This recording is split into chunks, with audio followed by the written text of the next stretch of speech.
की बात करती है। अबे उसकी बात करो ना जिसके लिए तुम 60 महीने लेके आए थे। मोदी ने यही तो कहा था कि 60 महीने दे दो मुझे। देशवासियों मुझे 60 महीने चाहिए। क्या कर लिया 60 महीने में? अब 60 महीने का और डबल 60 महीने हो गए, तो करते क्यों नहीं? फिर काहे को इस भगवे की आड़ में जो है सारी गंदगी फैला रहे हो आप? नहीं, रंग किसी की बपौती थोड़ा ही है क्या? कोई रंग किसी की जागीर है क्या कि भाई ये रंग मेरा है ना? और जिस भगवा रंग की ये बात कर रहे हैं और कि इससे जो है अपमान हुआ है भगवा का, मैं समझता हूँ भगवा का अपमान सबसे ज्यादा वो लोग कर रहे हैं जो भगवा पहनकर एक धर्म विशेष के लोगों का करने का आह्वान करते हैं। भगवा रंग का सबसे ज्यादा जो अपमान है वो लोग कर रहे हैं। सबसे ज्यादा अपमान वो कर रहे हैं जो कहने के लिए साधु हैं, लेकिन जितनी भी तरह की गंदगी है वो उनमें व्याप्त है, वो अपमान कर रहे हैं भगवा का कलर का। और भगवा कभी किसी जाति का, कभी किसी धर्म का, कोई भी रंग, भगवा क्या कोई भी रंग किसी एक का, धर्म विशेष का या जाति विशेष का या व्यक्ति विशेष का कुछ हो नहीं सकता। ये कोई पेटेंट थोड़ी करा रखा है कि भैया ये मैंने उत्पाद किया है और ये इस उत्पादन का क्योंकि इसका आविष्कार करता मैं हूं तो ये पेटेंट होगा, ऐसा है क्या? ऐसा कुछ भी नहीं है ना। और अगर ये सारी चीजें हैं तो मैं समझता हूं इनको अपने अंदर झांक के देखना चाहिए कि भगवा का अपमान कौन कर रहा है। दूसरी बात, जिसकी ये बात कर रहे हैं लगातार, जिस रंग की बात कर रहे हैं ये लगातार, मैं समझता हूं अगर उस रंग की किसी को मतलब किसी ने डांस करते हुए अगर उसे पहन रखा है तो सबसे बड़ा अपमान मैं समझता हूं खुद स्मृति ईरानी ने किया, क्योंकि कैटवॉक की है उन्होंने। जब मिस फेमिना वर्ल्ड वगैरह का जो हुआ था, जो आप देख रहे हैं आज की तारीख में वीडियो उनका दिखाया जा रहा है, तो उन्होंने भगवा पहन के किया। इसके अलावा जो कंगना रनौत है, मैं समझता हूं अगर इसी को अपमान कहते तो सबसे ज्यादा अपमान कंगना रनौत ने किया, क्योंकि एक जो फोटो वायरल हो रही है उसमें कंगना रनौत जो कपड़े पहन के और एक भगवाधारी जो व्यक्ति है उसके ऊपर भगवा कलर पर जूता अपना रखे हुए, अपना पैर रखे हुए, ये अपमान है।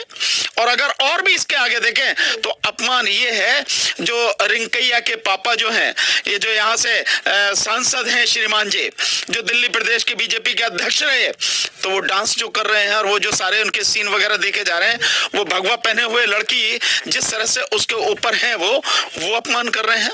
और इसके अलावा और आगे देखें तो उनकी एक और जो बड़ी बीजेपी की प्रशंसक है, बड़ी सांसद और बड़ी बोल रही है इस भगवा रंग पे, नवनीत राणा जो महाराष्ट्र से हैं, एमपी हैं, वो कर रही है, वो किस तरह का डांस कर रही हैं भगवा पहन के।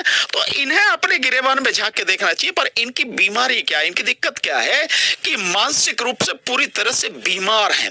इनके दिमागों में गंदगी भरी है और कहीं से भी किसी भी तरह से देश में हिंदू मुस्लिम की दंगा भड़काने के लिए कोई भी मुद्दा ना हो तो जबरदस्ती उसे खींच के ये उसी तरफ ढकेलने की कोशिश करते हैं, क्योंकि इनके पास जनता के जो वाजिब सवाल है उनका जवाब देने के लिए कुछ भी नहीं है इनके पास में।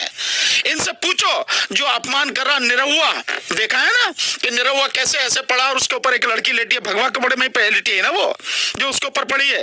तो ये अपमान कौन कर रहा है? ये सारे बीजेपी के तो हैं ये सब के सब।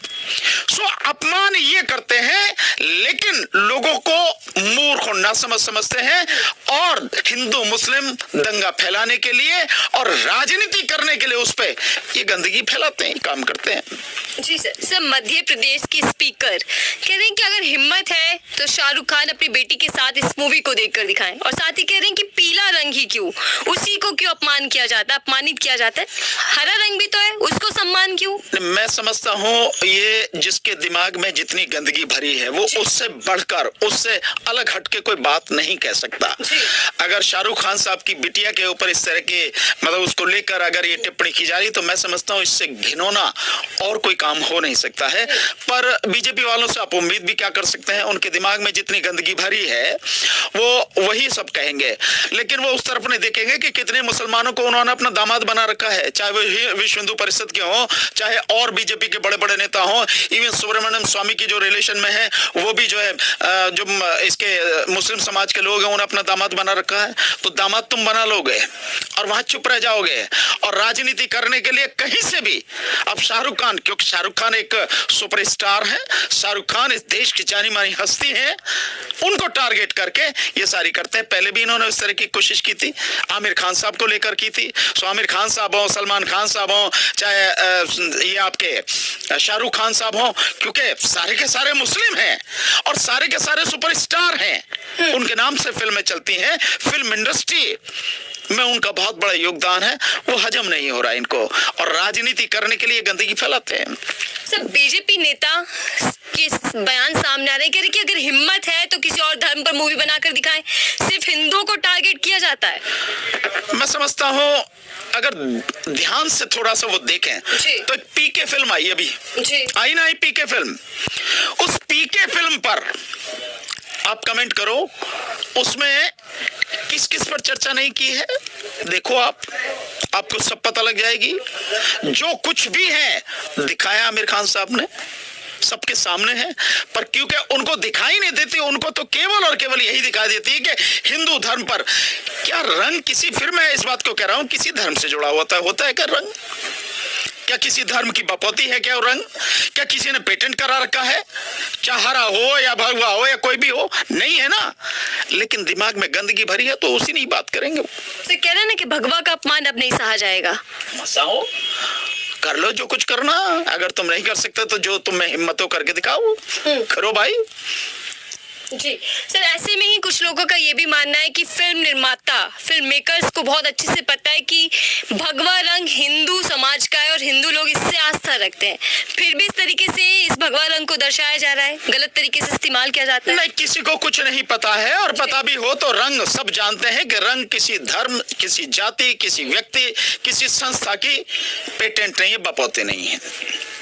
बाकी अगर हम देखें तो आपके हिसाब से ये विरोध होना चाहिए, नहीं होना चाहिए, आप क्या सोचते हैं इस विरोध? नहीं, ये मूर्खता, ये जितना भी ये सब खड़ा किया जा रहा है बवाल, ये जानबूझकर गंदी राजनीति जो बीजेपी हमेशा से करती आई है, क्योंकि बीजेपी नहीं बोल सकती कि इस देश में भयानक महंगाई बीजेपी ने जो कर रखी है, जिससे इस देश की जनता करहा रही है, उसका जवाब दे पाए, कोई जवाब नहीं है, इसलिए भगवा की बात करती है, धर्म की बात करती है। अबे उसकी बात करो ना जिसके लिए तुम 60 महीने लेके आए थे। मोदी ने यही तो कहा था कि 60 महीने दे दो मुझे, देशवासियों मुझे 60 महीने चाहिए। क्या कर लिया 60 महीने में? अब 60 महीने का और डबल 60 महीने हो गए, तो करते क्यों नहीं?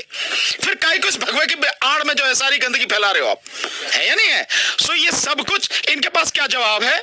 बेरोजगारी का कोई जवाब है? इस देश में भयानक बेरोजगारी है, सरकारी आंकड़ों के हिसाब से भी पार्लियामेंट में रिपोर्ट आई है, और मतलब जो सारी रिपोर्ट बता रही है वो 27 करोड़ से ज्यादा लोग इस देश में बेरोजगार हैं। देना उसका जवाब दे। इस देश में मेडिकल फैसिलिटी नहीं है लोगों को, उसका जवाब देना। डॉक्टर, अस्पताल और दवाई उपलब्ध नहीं है लोगों को, देना उसका जवाब। शिक्षा की हालत क्या कर दी गई है, कितना बुरा हाल कर दिया गया है, और शिक्षा को गरीब हाथों से छीनकर पूरी तरह से प्राइवेट किया जा रहा है, केवल चंद अमीरों के हाथ में शिक्षा रह जाएगी। जवाब है सरकार के पास नहीं है, मोदी के पास भी जवाब नहीं है। इसके अलावा जो देश में किसानों की और मजदूरों की हालत कर दी गई, उसका जवाब है उनके पास में नहीं है। 2022 गुजरने वाला, आज तारीख होगी 20 दिसंबर, 10 दिन बाद, 11 दिन बाद 2022 खत्म हो जाएगा। प्रधानमंत्री मोदी ने कहा था कि 2022 तक जो किसान हैं उनकी आमदनी दोगुनी करेंगे, हुई क्या?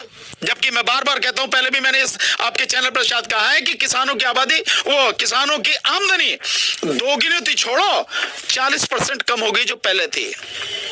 यही हालत है, मजदूरों की हालत, महिलाओं की हालत, गुंडागर्दी बढ़ रही है, कत्ल बढ़ रहे हैं, बलात्कार बढ़ रहे हैं, और शासन प्रशासन की गुंडागर्दी ये है कि जो अपराध हो रहे हैं उनको रजिस्टर भी नहीं कर रहे हैं। ये स्थिति है। अन्यथा अगर सारे अपराध रजिस्टर हो जाएं तो लोगों की आंखें खुल जाएंगी कि इतना भयानक अपराध इस देश में हो रहा है। तो इसका जवाब क्या है? कोई जवाब नहीं है। इसलिए धर्म की राजनीति करो, धर्म के नाम पर लोगों को लड़ाने का प्रयास करो, इस देश में दंगे कराने का प्रयास करो। सर, बीजेपी के कुछ मंत्रियों का, सांसदों का कहना है कि बॉलीवुड के अंदर ना हिंदुओं के खिलाफ साजिश रची जा रही है, उन्हीं को टारगेट किया जा रहा है। आप इस सवाल को कितनी बार घुमा फिरा के कहो, मकसद यही है कि उनके दिमाग में गंदगी भरी है, जनता से जुड़े हुए किसी भी सवाल का, जनता की किसी भी समस्या का समाधान और उत्तर उनके पास नहीं है। इसलिए इस धर्म की गंदी राजनीति वो करते हैं, हिंदू मुस्लिम लड़ाने के लिए अलावा और उनके पास कोई काम नहीं है। केवल हिंदू मुस्लिम राजनीति है और राजनीति कोई नहीं है बीजेपी की, इसलिए सब कर रहे हैं, सब उसी में लगे हुए हैं। उन्हीं का आईटी सेल है, उन्हीं का भांड मीडिया है जो खरीद लिया गया है, जो उनकी जुबान बोलता है, और कुछ भी नहीं है। सब विवाद के बीच पठान मूवी का बेशरम रंगाना यूट्यूब पर धमाल मचा रहा है। 68 मिलियन व्यूज जा चुके हैं। इसका क्या मतलब है? ठीक है, मतलब है भाई, लोगों को पसंद आ रहा होगा, इसका यही मतलब है, इसीलिए धमाल मचा रहा हूँ। सब कहा जाता है कि सेंसर बोर्ड हर चीज को देखकर परखकर लागू करता है मूवी को, हरी झंडी दिखा देता है। तो ऐसे में सेंसर बोर्ड पर सवाल उठाए जा रहे हैं कि अगर इसमें कुछ विवादित था मूवी के अंदर तो उसको बैन क्यों नहीं कर दिया गया? तो भैया सेंसर बोर्ड तो तुम्हारा ही है, सेंसर बोर्ड तो तुम्हारा ही है ना, सरकार ने बनाया है ना, और सरकार के ही लोग बैठे हैं, यानी बीजेपी के ही लोग बैठे हैं। जब तुम्हारे बीजेपी के लोग ही मजे ले रहे हैं, जब तुम्हारे बीजेपी के लोग ही मजे लेके उसको सीन को, उस गाने को, सबको पास कर रहे हैं, फिर शिकायत किससे कर रहे हो भाई? है नहीं है। हालांकि मैं ये मानता हूं कि सेंसर बोर्ड बहुत ही अनसेंसिबल हो गया है इस देश में। अन्यथा कई मूवीज इस तरह की आती है, कई सीन इस तरह के होते हैं जिनको सेंसर करना बहुत जरूरी है। पर आज की तारीख में तो जो कुछ भी है सबको जाने दो, कोई दिक्कत नहीं, किस तरह से पास होते हैं ये सब कुछ सब समझ रहे हैं। पर फिर इस बात को कहूंगा, भैया अगर ये पास हुई है तो सेंसर बोर्ड तो तुम्हारा ही है। भानु जी, आपको क्या लगता है कि निशाने पे पठान मूवी है या फिर शाहरुख खान?